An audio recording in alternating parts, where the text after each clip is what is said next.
दोस्तों आज की इस वीडियो में हम जर्मनी के उस हथियार के बारे में बात करने वाले हैं जिसने ब्रिटेन के सबसे जबरदस्त हथियार को केवल 9 मिनट के अंदर ही तबाह कर दिया था। इस हथियार का नाम बिस्मार्क था। तो दोस्तों बात है वर्ल्ड वॉर 2 की, जब जर्मनी को हिटलर लीड कर रहा था। वर्ल्ड वॉर 2 की शुरुआत से ही जर्मनी एक के बाद एक यूरोप के देशों पर कब्जा करने में लगा हुआ था, लेकिन उस समय ब्रिटेन बचा हुआ था क्योंकि हिटलर के सामने दिक्कत ये आ रही थी कि ब्रिटेन चारों तरफ से समुद्र से घिरा हुआ है। इसीलिए ही हिटलर अपनी सेना के जरिए ब्रिटेन के ऊपर हमला नहीं कर पा रहा था। इसीलिए ही हिटलर की तरफ से यह डिसीजन लिया गया था कि अब हम अपनी नौसेना के लिए जबरदस्त से जबरदस्त वॉरशिप को बनाकर तैयार करेंगे। और फिर जर्मनी की तरफ से यह फैसला लिया गया कि हम बिस्मार्क को बनाएंगे। जर्मनी ने बिस्मार्क को बनाने की शुरुआत 1 जुलाई 1936 में की थी और केवल 3 साल के अंदर अंदर ही जर्मनी ने बिस्मार्क को तैयार कर लिया था।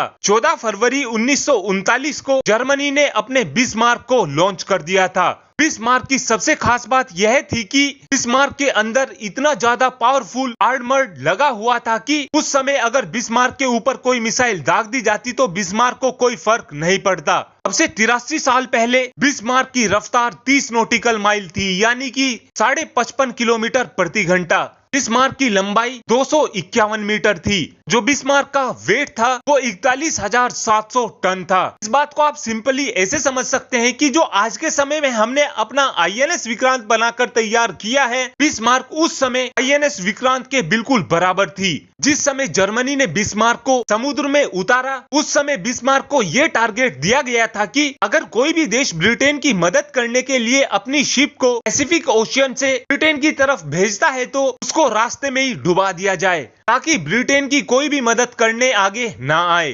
बिस्मार्क के साथ में प्रिंस यूगन को भी भेजा गया था। ये भी एक वॉरशिप ही थी। उस समय ब्रिटेन को ये लग रहा था कि ब्रिटेन काफी आराम से बिस्मार्क को तबाह कर देगा। और जैसे ही ब्रिटेन को ये पता चला कि बिस्मार्क अपने मिशन के लिए जर्मनी से रवाना हो चुकी है, उसी समय ही ब्रिटेन ने भी अपनी सबसे जबरदस्त 2 शिप को बिस्मार्क को डुबाने के लिए भेजा था। इसमें से पहली शिप का नाम HMS प्रिंस ऑफ वेल्स था, दूसरी का नाम HMS हुड था। और जो ये HMS हुड थी, उस समय इसको ब्रिटेन की सबसे जबरदस्त और सबसे पावरफुल वॉरशिप माना जाता था। HMS हुड को बहुत से युद्ध लड़ने का अंदाजा भी था और एक्सपीरियंस भी था। ब्रिटेन ने HMS हुड में अपनी सबसे एडवांस और सबसे लिटल टेक्नोलॉजी का इस्तेमाल किया था। और फिर फाइनली वो दिन भी आ गया जब HMS हुड और बिस्मार्क का आमना सामना हुआ।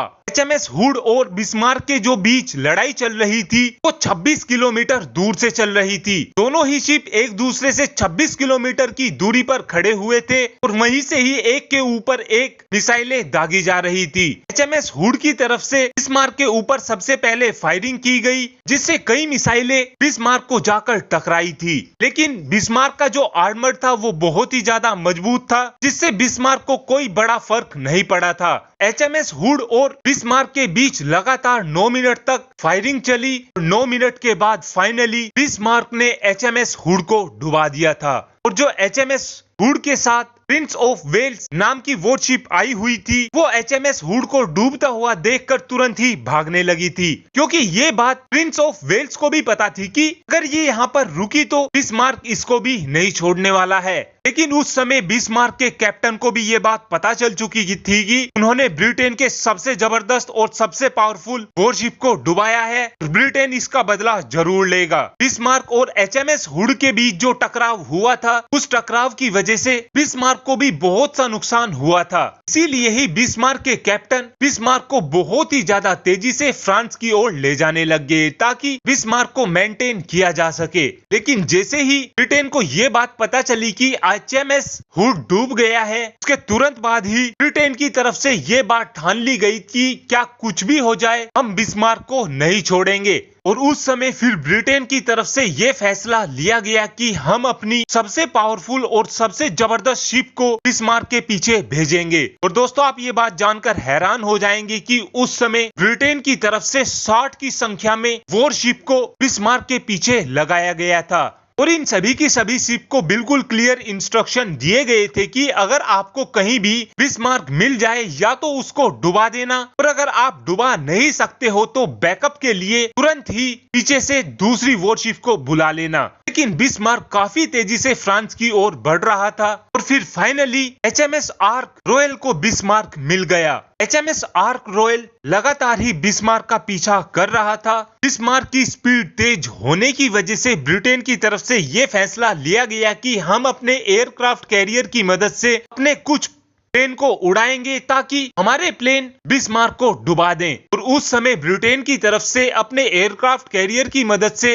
10 से 15 की संख्या में अपने प्लेन्स को उड़ाया गया था। और इन प्लेन के अंदर बैठे हुए पायलटों को भी ये क्लियर इंस्ट्रक्शन मिला हुआ था कि बिस्मार्क को देखते ही तबाह कर देना। और जो पायलट इन प्लेन को चला रहे थे, इन पायलट की तरफ से बिस्मार्क के ऊपर दबाकर बॉम्बिंग की गई और बहुत से टोरपीडो को समुद्र में दागा गया ताकि बिस्मार्क को तबाह किया जा सके। लेकिन दूसरी तरफ ब्रिटेन के इन पायलटों के सामने दिक्कत ये आ रही थी कि बिस्मार्क के अंदर भी तो एंटी एयरक्राफ्ट गन लगी हुई थी। फिर फाइनली बिस्मार्क में जो सेलर थे उनकी तरफ से एंटी एयरक्राफ्ट गन का भरपूर इस्तेमाल किया गया, लेकिन बिस्मार्क के सेलरों को यहाँ पर करारी हार का सामना करना पड़ा, क्योंकि ब्रिटेन के जो पायलट थे वो अपने फाइटर जेट को बहुत ही ज्यादा नीचे चला रहे थे, जिस वजह से बिस्मार्क की एक भी एंटी एयरक्राफ्ट गन की गोली ब्रिटेन के फाइटर जेट को कनेक्ट नहीं हो पा रही थी। और जब एक के बाद एक टोरपीडो समुद्र के अंदर डाले जा रहे थे, उस दौरान एक टोरपीडो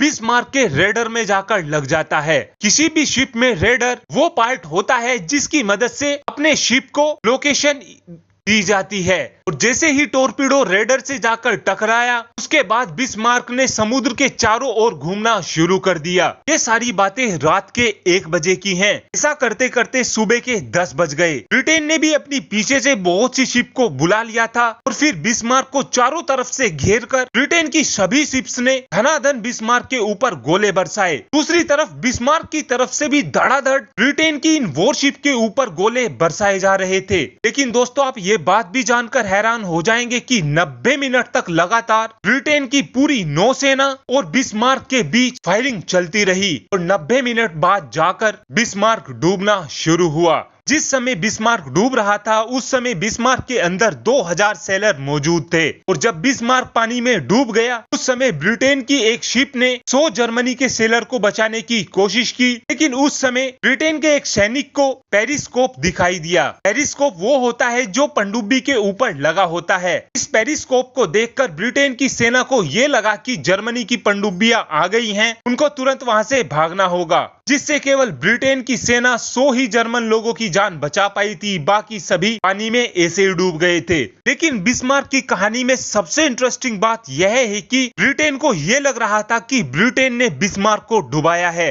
लेकिन दोस्तों एक्चुअल में ऐसा बिल्कुल भी नहीं था, क्योंकि बिस्मार्क के अंदर जो सेलर थे उन्होंने बिस्मार्क के नीचे के पोर्शन में बॉम्ब लगाए हुए थे, जिस वजह से नीचे धमाका होने की वजह से बिस्मार्क पानी में डूबा था। ऐसा जर्मनी के सेलर्स की तरफ से इसलिए भी किया गया था ताकि बिस्मार्क का कोई भी इंपोर्टेंट डॉक्यूमेंट ब्रिटेन के हाथ ना लग सके। 2 मई 1941 को बिस्मार्क पूरी तरीके से समुद्र में समा गया था। 1989 में बिस्मार्क को पैसिफिक ओशियन में एक ओशियानोग्राफर की तरफ से ढूंढ लिया गया था और ये वही ओशियानोग्राफर हैं जिन्होंने टाइटैनिक को भी खोज निकाला था। और इन ओशियानोग्राफर की तरफ से ये भी बताया गया है कि आज भी जो बिस्मार्क का मलबा है उसमें ये पूरी तरीके से साफ दिखाई देता है कि बिस्मार्क का आर्मर्ड अभी भी उतना ही मजबूत है और ये आर्मर्ड अभी भी खराब नहीं हुआ है। दोस्तों, आज की ये पूरी की पूरी स्टोरी आपको कैसे लगी, आप इस बात का आंसर कमेंट बॉक्स में दे सकते हैं। Thanks for watching this video.